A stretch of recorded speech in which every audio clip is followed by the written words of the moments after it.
alangkah indahnya alam Indonesia ini. Yang kedua, wahai pemuda Indonesia, teruslah berjuang melestarikan budaya kita.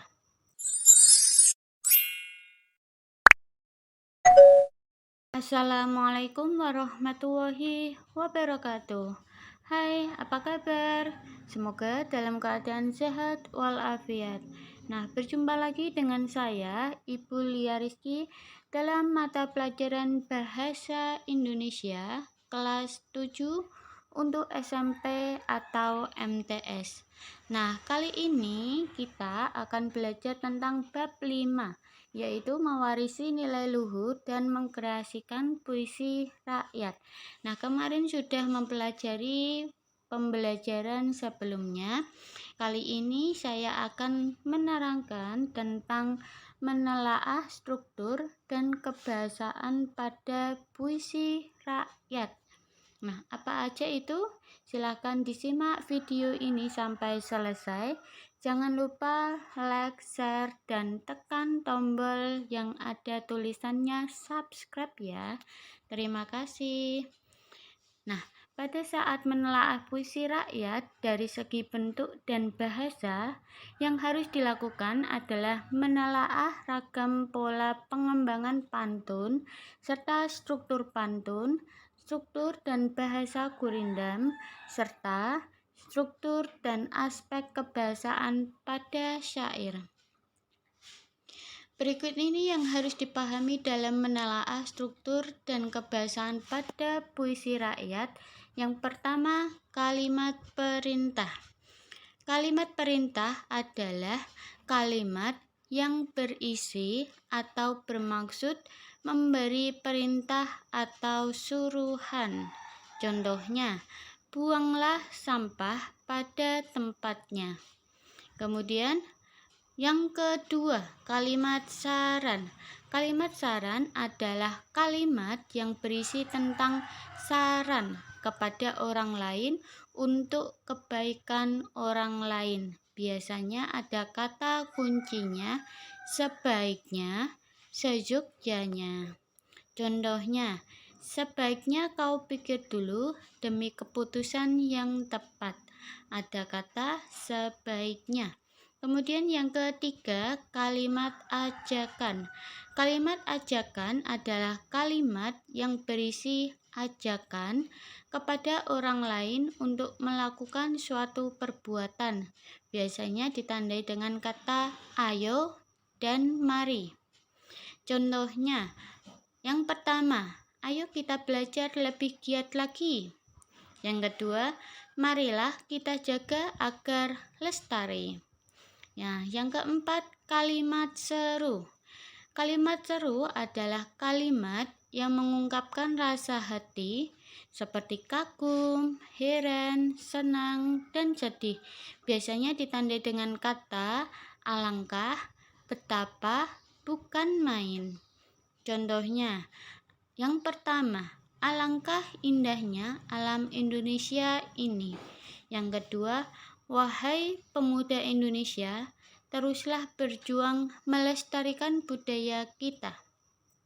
Nah, selanjutnya yang kelima yaitu kalimat larangan.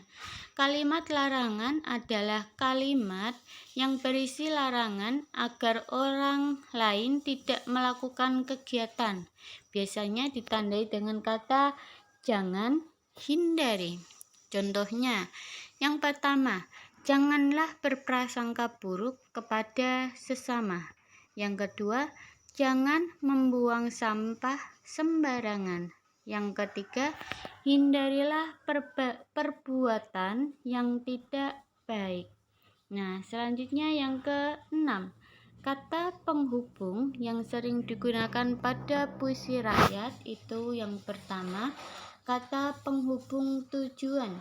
Merupakan kata penghubung modalitas yang menjelaskan maksud dan tujuan suatu acara atau tindakan. Biasanya ada kata supaya, untuk, agar, dan guna. Kemudian yang kedua, kata penghubung sebab atau kausal. menjelaskan bahwa suatu peristiwa atau tindakan atas sebab tertentu.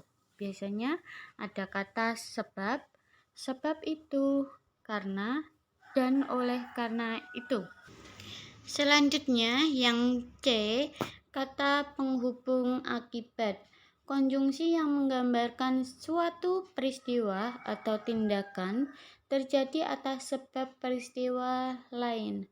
Konjungsi yang dipakai adalah sehingga, sampai, kemudian akhirnya. Yang keempat, kata penghubung syarat. Konjungsi syarat yang menjelaskan suatu hal bisa terpenuhi apabila syarat yang ada dipenuhi atau dijalankan. Contoh kata yang digunakan adalah jika, jikalau, apabila, asalkan, kalau, bila mana. Selanjutnya yang ketujuh, kalimat tunggal. Kalimat tunggal adalah kalimat yang memiliki satu subjek dan satu predikat. Contohnya, Erik tidur. Nah, Erik itu sebagai subjek, kemudian tidur itu sebagai predikat. Ya. Selanjutnya yang ke-8 yaitu kalimat majemuk. Kalimat majemuk adalah kalimat yang memiliki lebih dari satu subjek atau predikat. Kalimat majemuk terjadi dari penggabungan dua kalimat dasar atau lebih. Selanjutnya yang ke-9, kalimat majemuk bertingkat.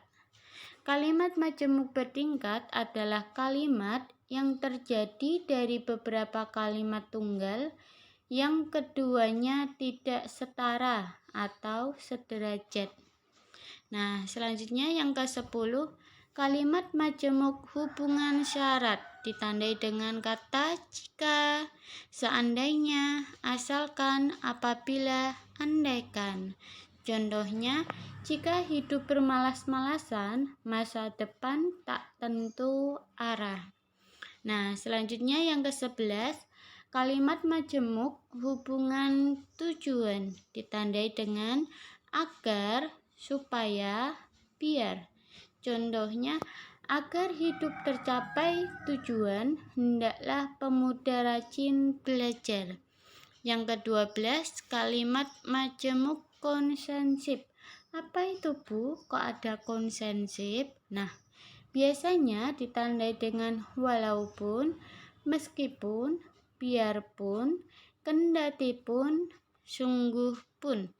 Contohnya, walaupun belajar banyak godaan, tetaplah teguh mencapai harapan. Nah, yang ke-13, kalimat majemuk hubungan penyebaban. Ditandai dengan sebab, karena, oleh karena. Contohnya, hari ini aku bersedih karena berpisah dengan sahabat. Nah, yang ke-14, kalimat majemuk hubungan perbandingan ditandai dengan ibarat, seperti, bagaikan, laksana, sebagai, lebih baik. Contohnya, belajar di waktu kecil seperti melukis di atas batu. Nah, seperti perumpamaan ya. Kemudian yang ke-15, kalimat majemuk hubungan akibat ditandai dengan sehingga, sampai-sampai, maka. Contohnya, Hanif belajar begitu keras sehingga dapat memenangi olimpiade itu. Nah, yang ke-16, kalimat majemuk hubungan cara. Contohnya, yang pertama, dengan cara menjual koran, dia mendapatkan uang untuk hidup. Yang kedua, dengan berpikir cermat, generasi muda menggapai asa. Nah, demikian penjelasan tentang materi kali ini. Sampai jumpa di pertemuan berikutnya dengan materi menyajikan puisi rakyat, cara lisan dan tulis. Semoga bermanfaat dan Terima kasih. Wassalamualaikum warahmatullahi wabarakatuh.